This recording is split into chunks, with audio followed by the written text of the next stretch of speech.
Halo teman-teman, kami dari kelompok 9. Pada video kali ini, kami akan menjelaskan tentang terapi herbal untuk penyakit gastritis.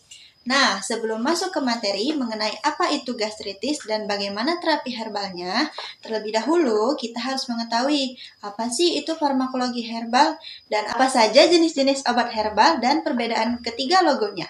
Farmakologi herbal adalah ilmu yang mempelajari bagaimana tanaman obat bekerja di dalam tubuh. Farmakologi herbal meliputi efek terapeutik, mekanisme kerja, keamanan, dosis, dan interaksinya dengan obat lain. Ilmu ini menggabungkan pengetahuan tradisional dengan bukti ilmiah modern melalui penelitian in vitro, in vivo, hingga uji klinis.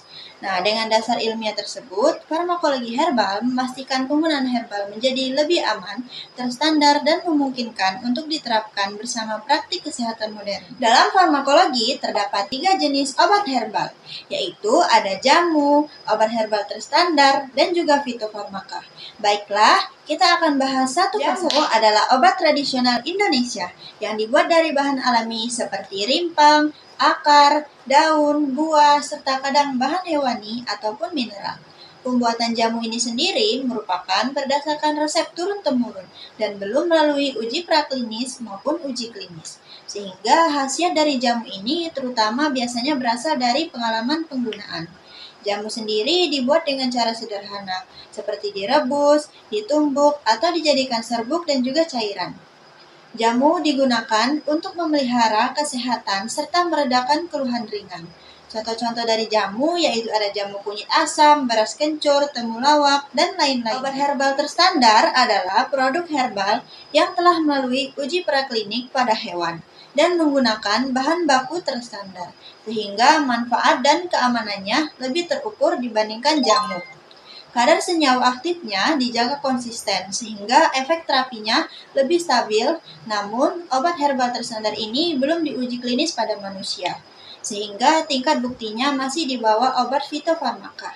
Contoh obat herbal terstandar di Indonesia yaitu ada Stimuno atau meniran, reduksi atau temulawak, dan Nupero atau jahe. Selanjutnya yaitu fitofarmaka. Fitofarmaka adalah tingkat tertinggi produk herbal di Indonesia karena telah melalui uji klinis pada manusia, serta memakai bahan baku terstandar dan diproduksi dengan GMP, sehingga mutu dan efektivitasnya setara dengan obat modern. Fitofarmaka sendiri dianggap sebagai bentuk herbal paling ilmiah dan dapat digunakan dalam pelayanan kesehatan formal. Contoh fitofarmaka yaitu ada tensigrad atau kumis kucing, nodiar atau daun jambu biji, serta beberapa macam stimuno atau selanjutnya yaitu tentang logo-logo obat herbal terstandar.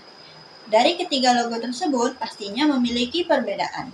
Nah, untuk logo jamu sendiri, logo jamu bergambar tanaman dalam lingkaran hijau, di mana ini menunjukkan produk herbal tradisional yang dapat dibuat berdasarkan pengalaman turun-temurun tanpa uji praklinik atau uji klinis. Jamu digunakan untuk menjaga kesehatan dan keluhan ringan. Yang selanjutnya yaitu obat herbal terstandar, di mana logo obat herbal terstandar ini terdiri dari lingkaran hijau dengan tiga simbol bintang, menandakan produk sudah melalui uji praklinik pada hewan dan memakai bahan baku terstandar, lebih ilmiah dari jamu, tetapi belum diuji klinis pada manusia. Yang selanjutnya yaitu fitofarmaka, di mana fitofarmaka terdiri dari lingkaran hijau dengan simbol seperti kristal, menunjukkan produk herbal tertinggi yang telah diuji klinis pada manusia dan memakai bahan baku terstandar serta diproduksi setara dengan obat modern.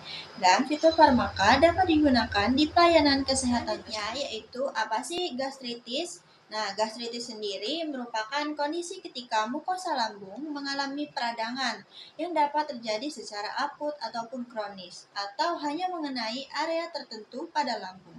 Peradangan ini menyebabkan iritasi pada dinding lambung, sehingga memicu berbagai gejala. Secara klinis, penderita gastritis sering mengalami penurunan nafsu makan atau anoreksia, serta rasa penuh atau begas setelah makan, dan ketidaknyamanan pada daerah ulu hati atau epigastrium. Selain itu, keluhan mual dan juga muntah sering muncul akibat gangguan fungsi lambung. Nah, menurut salah satu sumber, gejala-gejala tersebut merupakan karakteristik khas yang biasanya ditemukan pada pasien dengan peradangan lambung. Kita akan membahas tentang terapi herbal. Apa itu terapi herbal? Jadi, terapi herbal adalah penggunaan tanaman atau ekstraknya untuk mencegah dan mengatasi masalah kesehatan. Terapi ini termasuk bagian dari pengobatan komplementer dan semakin banyak diteliti secara ilmiah. Nah, setelah memahami pengertian dan penyebab gastritis, selanjutnya kita akan membahas alternatif pengobatan, yaitu pemanfaatan obat-obatan herbal. Yang pertama yaitu ada temulawak. Nah, kandungan herbal temulawak ini ada santorizol, kurkumin, minyak atsiri, atau germakron dengan aktivitas antiinflamasi dan antioksidan kuat. Lalu yang kedua ada mekanisme terapi herbalnya. Yang pertama yaitu ada meningkatkan produksi mukus lambung, lalu meningkatkan prostaglandin E2 atau pelindung lambung, lalu menurunkan MDA atau marker kerusakan oksidatif, lalu untuk mengurangi luas luka lambung akibat etanol. Nah, selanjutnya yaitu ada cara penggunaannya, yaitu 1-1,5 gram ekstrak per hari. Lalu rebus 2 jari rimpang temulawak tiap harinya. Nah, tersedia dalam bentuk kapsul atau AHT. Lalu yang kedua yaitu ada kunyit. Nah, kandungan herbal dari kunyit ini yaitu kurkumin dan kurkuminoid, yaitu bahan aktif dari kunyit, serta minyak atsiri terbukti memiliki efek antioksidan, antibakteri, anti radang, dan anti kanker sehingga baik dikonsumsi sebagai obat ma dan untuk kesehatan lainnya. Nah, adapun mekanisme terapi herbalnya yang pertama itu menghambat inflamasi mukosa lambung, lalu menekan pelepasan radikal bebas, menghambat kerja reseptor histamin H2 atau mengurangi asam lambung, lalu meningkatkan regenerasi sel epitel lambung. Nah, adapun cara penggunaannya yaitu ambil 2 ruas kunyit, kupas, bersihkan, dan parut kunyit, lalu tambahkan air matang dan peras untuk mengambil sarinya. Nah, lalu diminum 2 kali sehari, yaitu pagi sebelum makan dan malam sebelum tidur. Yang ketiga, daun pegagan. Nah, adapun kandungan herbalnya yaitu terdiri atas berbagai senyawa aktif penting, terutama golongan triterpenoid seperti asiaticoside, madecasoside, centeloside, dan asam asiatik yang berperan besar dalam aktivitas farmakologinya. Selain itu, pegagan mengandung minyak volatil, tanin, pektin, gula, vitamin B, asam amino, serta berbagai mineral seperti kalium, natrium, magnesium, kalsium, dan besi. Nah, komposisi kimianya juga menunjukkan kadar air sekitar 89,30%, kadar abu 14,95%, protein 14,95%, dan lemak sekitar 5,618%. Pegagan turut memiliki senyawa minor seperti hidrokotilin kurang lebih 0,002%, kaimrevol, quercetin, beta-sitoserin, asam plamitat, asam stearat, minyak atsiri, mesonoid, sentolosa, dan asam klorogenat yang bersama-sama mendukung khasiat herbal tanaman ini. Adapun mekanisme terapi herbalnya yang pertama yaitu antioksidan untuk mengikat radikal bebas superoksida, menghambat peroksidasi asam linoleat, dan menurunkan radikal bebas pada uji DPPH. Nah, lalu triterpenoid asiaticoside meningkatkan aktivitas antioksidan pada fase awal penyembuhan luka. Nah, lalu revitalisasi pembuluh darah sehingga meningkatkan aliran darah ke otak, memberikan efek menenangkan serta meningkatkan fungsi mental. Nah, efek protektifnya yaitu ada neuroprotektif, radioprotektif, dan kardioprotektif. Nah, lalu juga berfungsi sebagai anti stres, membantu memperbaiki fungsi vena dan arteri. Nah, adapun cara penggunaannya yaitu ambil setengah genggam daun pegagan segar, kurang lebih 10-15 gram. Cuci bersih di bawah air mengalir, rebus dengan 2 gelas air kurang lebih 400 ml.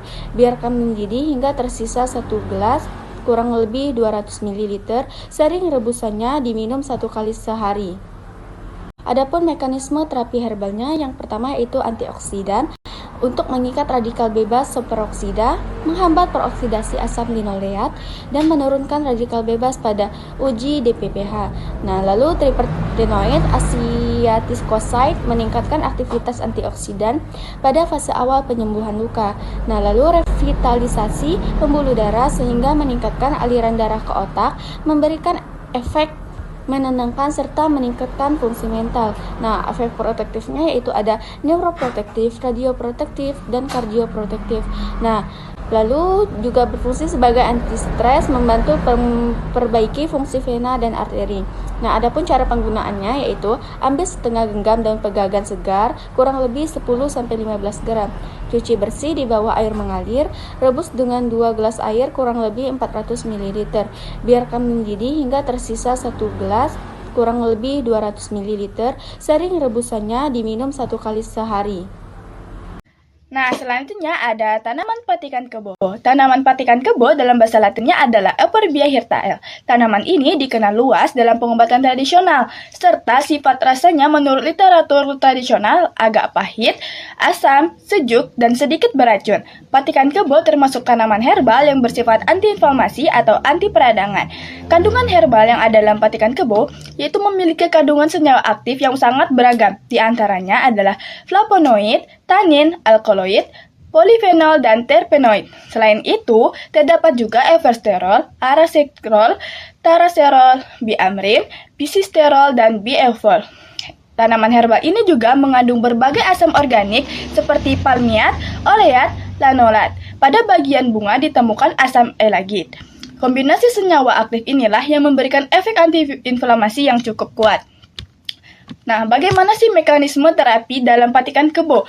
Yaitu menekankan proses peradangan, yang kedua menghambat pelepasan mediator inflamasi dalam tubuh, yang ketiga mengurangi pembekakan, yang keempat dan yang terakhir adalah mengurangi rasa nyeri akibat inflamasi. Senyawa flavonoid ini dan terpenoid merupakan kontributor utama pada efek antiinflamasi ini. Selanjutnya, yaitu cuplikan dari beberapa jurnal yang kami ambil dari website. Yang pertama ada tanaman temulawak. Beberapa komposisi kimia terbesar dari rimpang temulawak adalah protein pati, yaitu sebesar 48% sampai 54%, dan minyak atsiri sebanyak 3% sampai 12%, dan zat warna kuning yang disebut kurkumin. Fraksi pati merupakan kandungan terbesar, jumlahnya bervariasi tergantung dari ketinggian tempat tumbuh. Pati rimpang dapat dikembang sebagai sumber karbohidrat yang digunakan sebagai bahan makanan. Fraksi kurkumin terdiri dari kurkumin, mempunyai aroma yang khas, tidak toksik, demetoksik kurkumin, dan bidesmetoksik kurkumin. Minyak atsiri merupakan cairan warna kuning dan atau kuning jingga berbau aromatik tajam, yaitu menurut Dali Marta tahun 2000. Selanjutnya, menurut Damayanti tahun 2008, sari rimpang temulawak mempunyai khas sebagai obat penguat atau tonik, sehingga dapat digunakan sebagai bahan campuran jamu. Jamu temulawak ini mempunyai beberapa khasiat, yang diantaranya yaitu sebagai penambah nafsu makan, serta dapat digunakan sebagai obat penambah darah untuk orang yang menderita kekurangan darah atau anemia. Selanjutnya, menurut Suharmiati dan Handayani tahun 2006, bahan aktif yang dikandung adalah kurkuminoid, yaitu merupakan antioksidan dan antiedemik. Senyawa ini berkhasiat memperkuat empedu dan mencegah pembentukan empedu. Rimpang ini juga berkhasiat sebagai antiviral dan antiinflamasi terhadap virus hepatitis B dan C. Di samping itu juga digunakan untuk pengobatan jerawat karena mampu menghambat pertumbuhan bakteri. Temulawak juga mempunyai kekuatan untuk menurunkan kadar kolesterol dalam darah dan liver. Nah, yang kedua ada tanaman kunyit. Seperti yang dijelaskan oleh teman saya yang sebelumnya tadi mengenai tanaman kunyit, menurut ADMA tahun 2023, kunyit ini sangat berpengaruh dalam proses penyembuhan penyakit, terutama penyakit MAH. Kunyit ini sangat mudah ditemukan dalam kehidupan sehari-hari karena kunyit ini memiliki ciri khas kuning dengan tekstur yang lembut sehingga sangat mudah untuk diiris. Nah, proses pada penyembuhan penyakit MAH dengan menggunakan ekstrak kunyit berlangsung selama jangka waktu 1 bulan, di mana dalam jangka waktu sebulan, seseorang diharuskan meminum ekstrak dari tanaman kunyit sebanyak 2 kali sehari, setiap pagi dan malam sesudah makan. Selama proses penyembuhan berlangsung, telah nampak perubahan yang signifikan pada tubuh orang tersebut. Hal ini dibuktikan dengan dalam jangka waktu 1 minggu, penggunaan ekstrak tanaman kunyit ini, yang awalnya sangat akut, sekarang sudah berangsur-angsur sehat tetapi tidak terlalu nampak atau signifikan perubahan dari penderita MAH. Selanjutnya akan dijelaskan oleh teman saya. Baik, yang selanjutnya adalah cuplikan jurnal mengenai daun pegagan. Nah, daun pegagan atau Centella asiatica dikenal sebagai tanaman herbal yang kaya akan senyawa seperti asiaticosida, madecasosida, dan berbagai triterpenoid. Kandungan kimia tersebut memiliki manfaat dalam mempercepat proses penyembuhan luka dan sebagai antioksidan yang kuat. Nah, pada kasus gastritis, pegagan terbukti dapat membantu memperbaiki kerusakan dinding lambung akibat dari peradangan dan mempercepat regenerasi jaringan lambung. Dengan mengonsumsi pegagan secara rutin, peradangan dan iritasi lambung dapat diminimalisir sehingga mempercepat proses pemulihan pada penderita gastritis.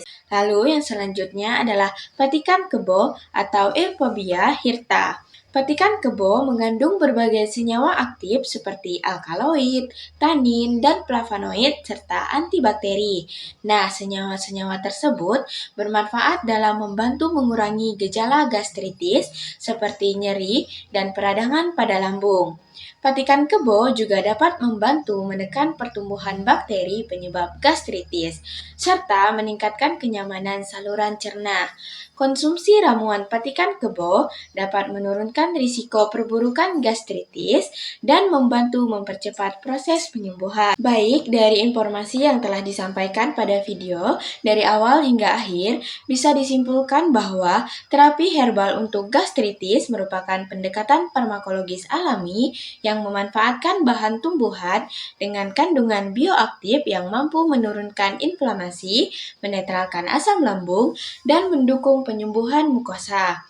Pemahaman tentang gastritis, dasar farmakologi herbal, serta klasifikasi produk mulai dari jamu, obat herbal tes standar atau OHT, hingga fitofarmaka membantu memastikan penggunaan yang aman dan berbasis evidensi, termasuk dengan memperhatikan perbedaan logonya.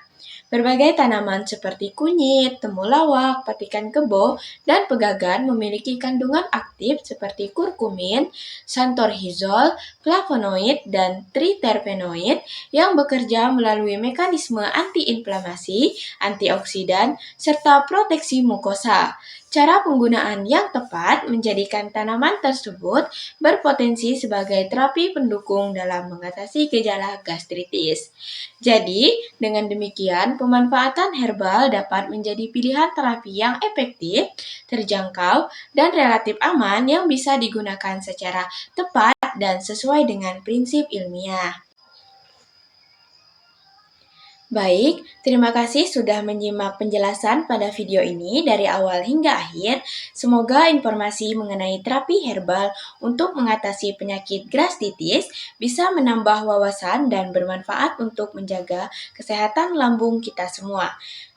Wassalamualaikum warahmatullahi wabarakatuh.